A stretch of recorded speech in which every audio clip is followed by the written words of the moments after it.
Baik, selamat pagi Pak Felix. Kami akan menjelaskan proyek kami yang berjudul Perbandingan Metode Text Embedding untuk Informal Text dalam Bahasa Indonesia, Studi Kasus Teks pada Tweet.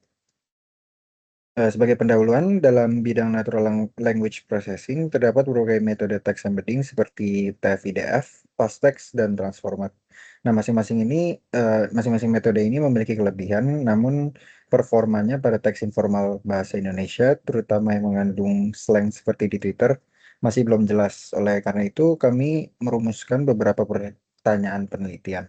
Yang pertama itu bagaimana perbandingan performa metode TF-IDF, Fastex, dan Indo-Bertweet dalam klasifikasi emosi. Yang kedua itu apakah normalisasi slang dapat meningkatkan performa model.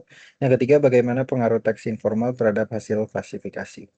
Nah, tujuan dari penelitian kami ini adalah membandingkan performa ketiga metode embedding, menganalisis pengaruh normalisasi slang, dan mengevaluasi kemampuan model dalam memahami teks informal dari Twitter.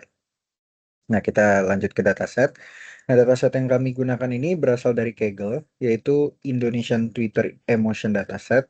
Dataset ini terdiri dari kurang lebih 4.389 tweet dalam bahasa Indonesia.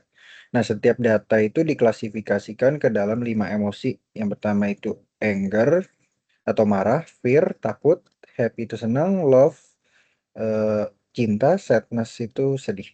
Jika dilihat dari distribusinya, data data ini cukup tersebar di setiap kategori sehingga cukup representatif untuk digunakan dalam klasifikasi emosi. Nah, yang menjadi poin penting adalah dataset ini berasal dari Twitter sehingga mengandung banyak teks informal dan slang yang mencerminkan kondisi nyata. Sekarang kita masuk ke metodologi penelitian. Nah, penelitian ini terdiri dari beberapa tahap utama. Yang pertama itu pengumpulan data. Nah, dataset ini diambil dari Twitter dalam bahasa Indonesia yang tadi sudah disebutkan. Lalu yang kedua itu pre-processing. Ini bagian yang cukup penting. Kami melakukan beberapa langkah. Yang pertama itu menghapus URL dan mention, terus mengubah hashtag menjadi kata, terus menghapus karakter yang tidak penting, merapikan spasi, dan juga yang paling penting normalisasi slang.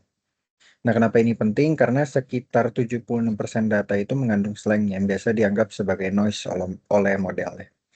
Terus di sini kita melakukan split data. Data ini dibagi menjadi 80% training dan 20% testing dengan metode stratified supaya distribusi label tetap seimbang.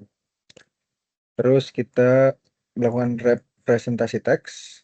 Kami membandingkan 3 metode TF-IDF, itu berbasis frekuensi kata, fast text itu mempertimbangkan subword, Indo-Bertweet model transformer yang memahami konteks. Terus juga ada klasifikasi, kami menggunakan 2 model, SVM, SVM, dan logistic regression. Masih agak atas, sorry. Terus evaluasi untuk mengukur performa kami menggunakan accuracy, precision, recall, dan F1 score. Dan yang terakhir itu analisis dan kesimpulan. Kita melakukan perbandingan metode dan pembahasan. Lalu kita zoom in ke bagian pre-processing.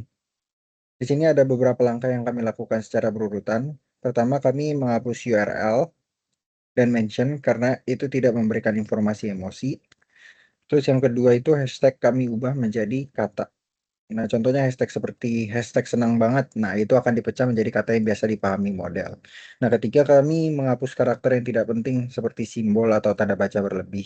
Keempat itu kami merapikan spasi supaya teks lebih bersih.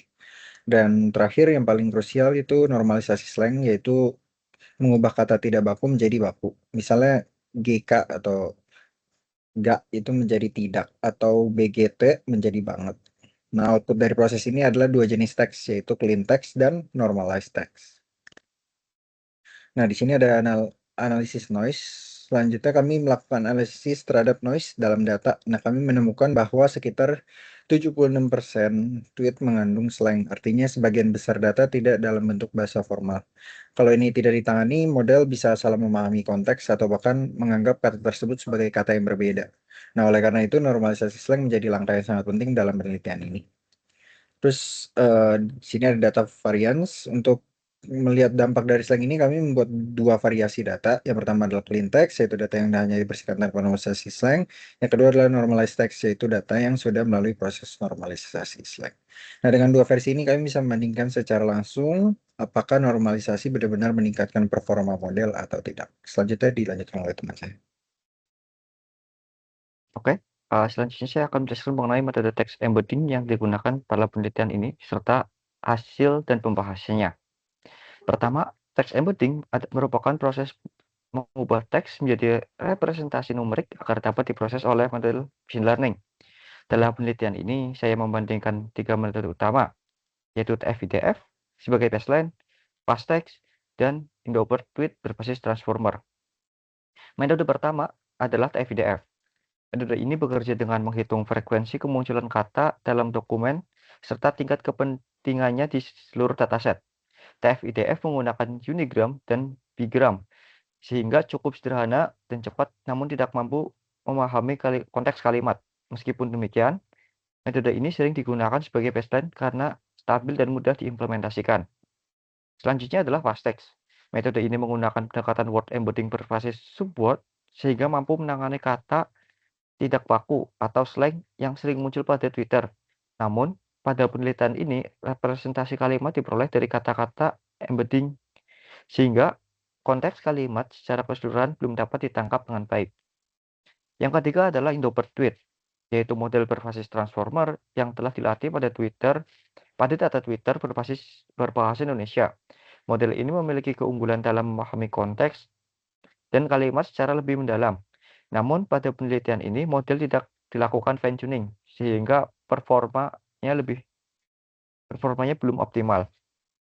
Selanjutnya, pada bagian hasil.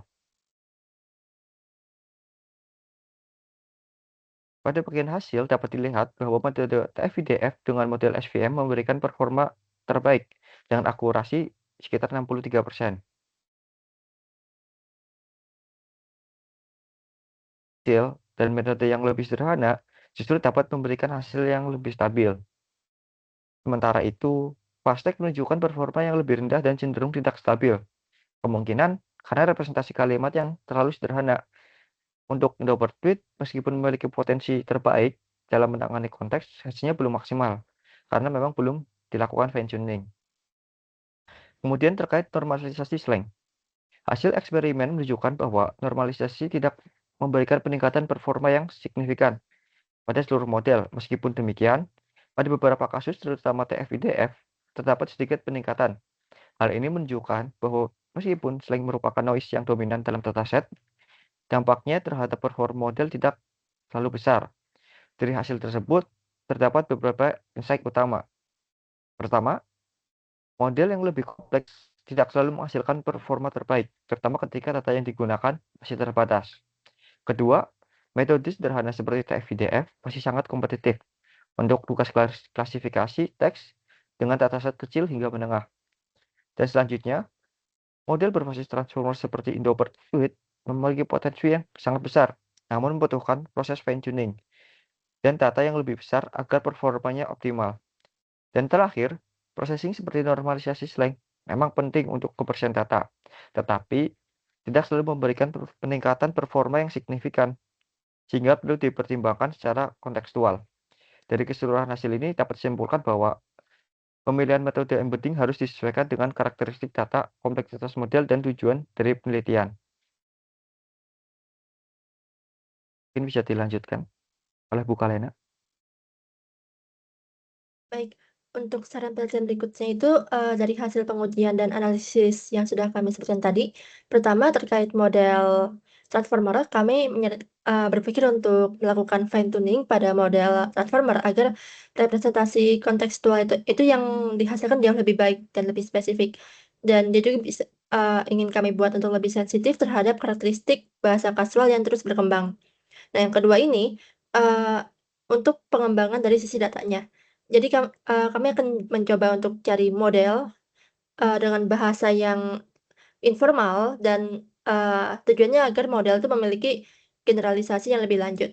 Ketiga, dari sisi pemrosesan teks, eee, kita ingin meningkatkan teknik processing teks juga, terutama itu dalam hal normalisasi kata singkatan dan juga bahasa gaul yang sangat dinamis untuk menekan angka misklasifikasi sejak awalnya.